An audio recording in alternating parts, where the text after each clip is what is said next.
This is a Cameroon journal editorial titled Time for a Southern Cameroons Defense Coalition. Again, the subject is It is time for a Southern Cameroons Defense Coalition. Right after SCACO's first conclave in February this year, the Cameroon journal published an editorial titled We Still Don't Have a United Front.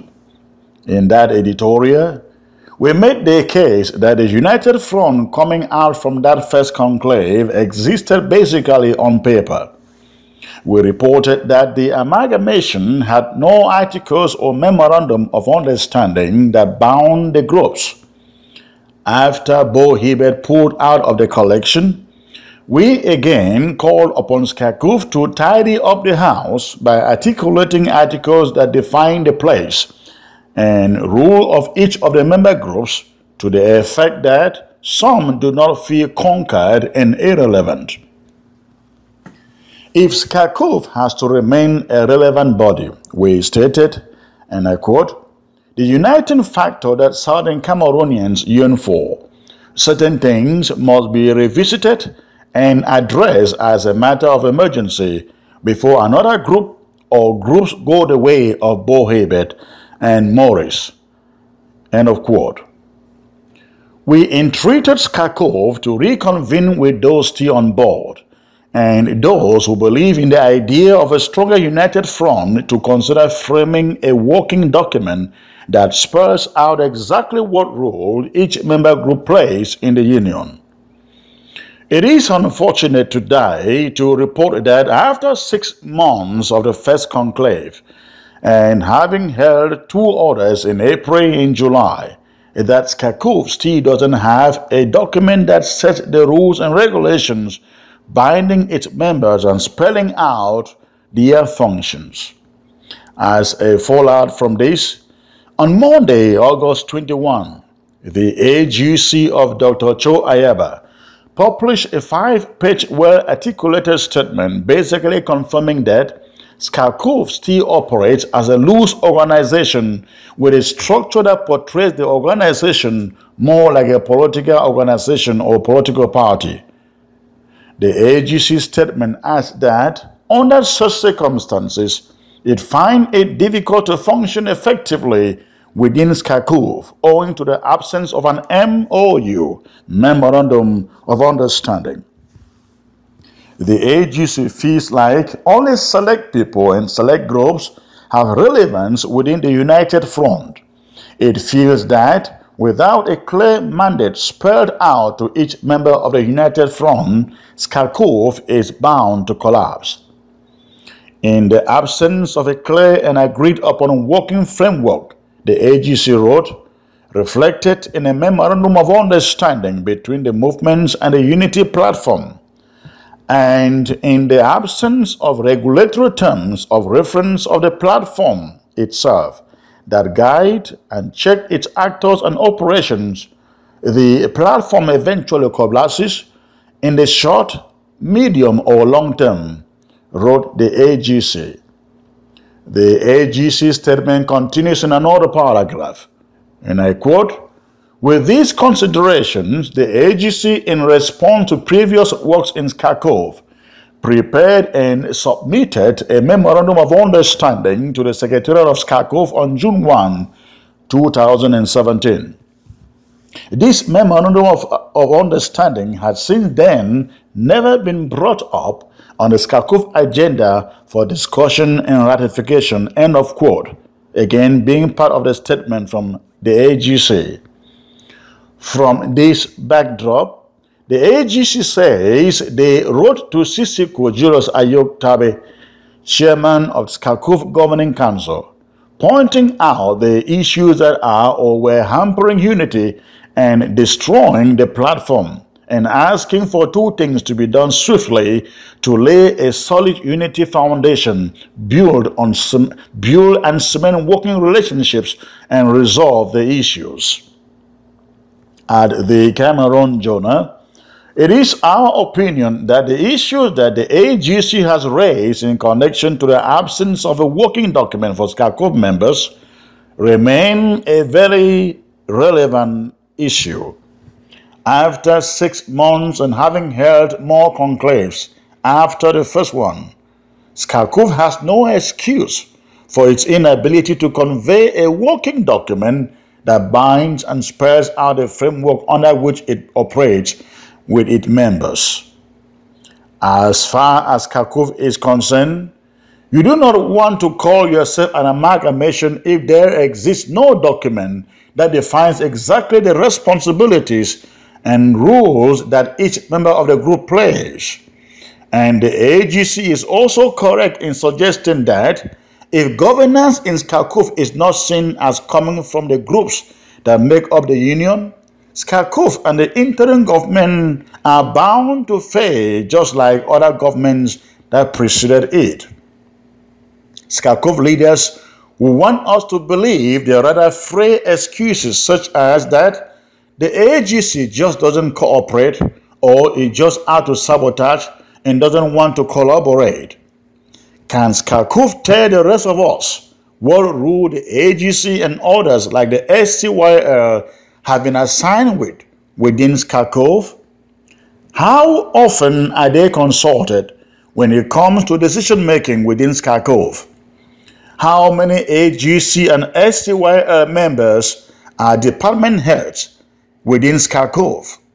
How often are they consulted when it comes to filling the vacancies in different departments of Skakov? What we see about happening here is that Skakov is about being reduced to a club of two, that is, the consortium and the SCNC. And what appears unique about the consortium and the SCNC is that they really don't believe so much in self-defense. They both are believers in the doctrine of the argument of words against the argument of force. This may as well explain why self-defense groups are not finding room on the table to consult with Skakov. For Skakov to remain effective, appealing and relevant, bringing in the volume of money needed to execute this revolution, it must be seen to be making earnest efforts at working with groups it claims belong under the umbrella.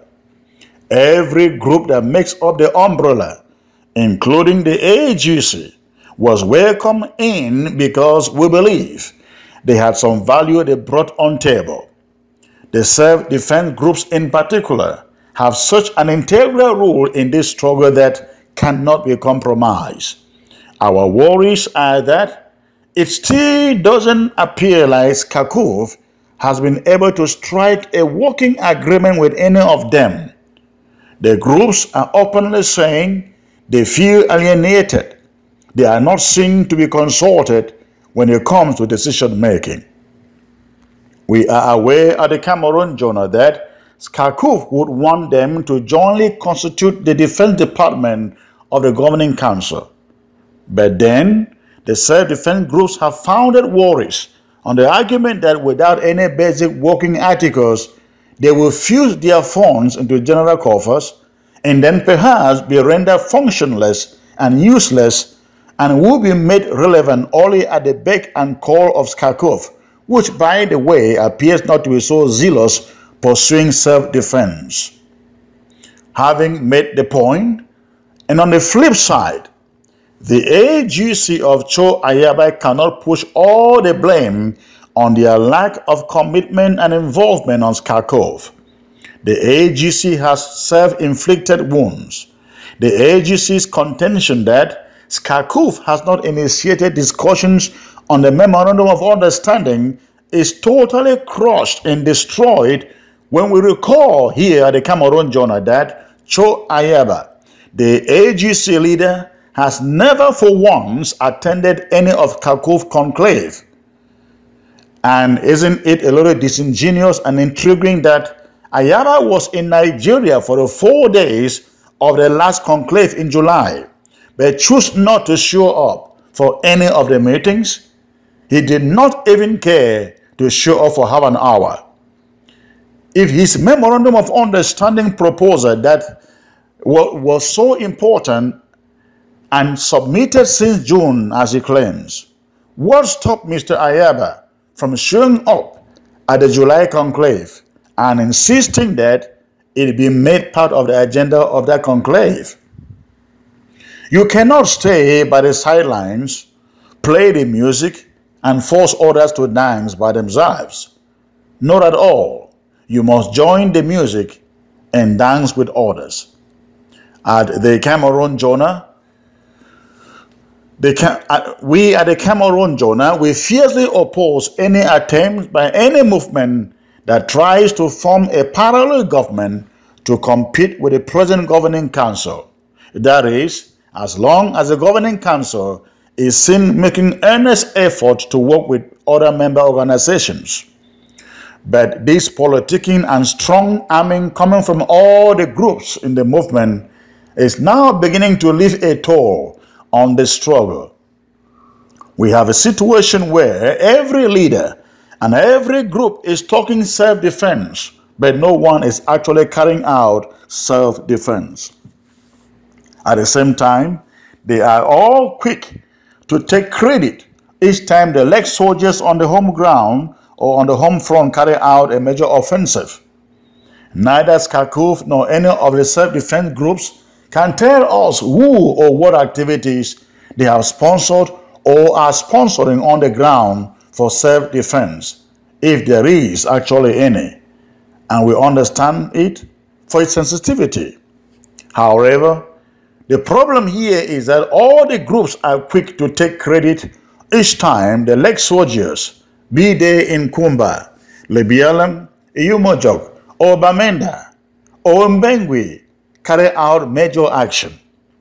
They take credit even where they know very little about who did what and who gave what. They know very little about who is sponsoring who and where and how. They take credit when they have done virtually nothing. How do we know this? We know it because we are talking to all the leaders of the struggle, including those in SCACUF, about certain actions on the ground. And every group claims credit for the happenings, leaving us to wonder who is actually doing what and how and where on the ground. We know it also because some of the foot soldiers on the ground are reaching out to some of us in the media and begging for little funds, just enough to print and do little things as print and circulate tracts and procure transportation that can facilitate their swift banishment once they carry out action in any location. If SCACUF and the self-defense movements were actually supporting these leg soldiers as they want all of us to believe, why would they be resorting relentlessly to us in the media for help to do this job? It appears therefore that there is a lot of talking about self-defense, but no one is actually carrying out self-defense. This is definitely not the way we're going to get the schools shut down this time. And it is neither the way we are going to win this war. Groups that have raised thousands of hard currency for the struggle are steadily pocketing it or sitting on the money and then choosing to take credit for every action on the ground when they have no idea what happened or who did what. And they have no contributions toward it either. We have classified information at the Cameroon Journal about some activities on the ground that we cannot disclose. But it supports the point that our self-defense groups, including SCACUF, are taking credit for actions on the ground they did not initiate or support. At the end of the day, they will start running around telling all of us how that they need more money to execute self-defense, when there is no evidence they have actually used what they collected in the first place. At the Cameroon Journal, we have this suggestion that all self-defense groups come under one umbrella and constitute the Governing Council's Defense Department if there is an agreeable MOU within SCACUF. However, if an MOU or agreement cannot be reached with SCACUF, Why not consider forming a Southern Cameroon Defense Coalition, SCDC, with the sole mission of defending the homeland? The coalition would have to carve out common strategy and discuss funding. This will ensure accountability and eliminate the situation where groups collect money and no one knows exactly what they do with it. Until this happens, we will suggest strongly here at the Cameroon Journal that no more donations be made to any group whose actions no one can account for in this struggle. No more money should be donated to any self-defense group that is not willing to work with others. Enough of the air ticket to this or that conference without any corresponding action.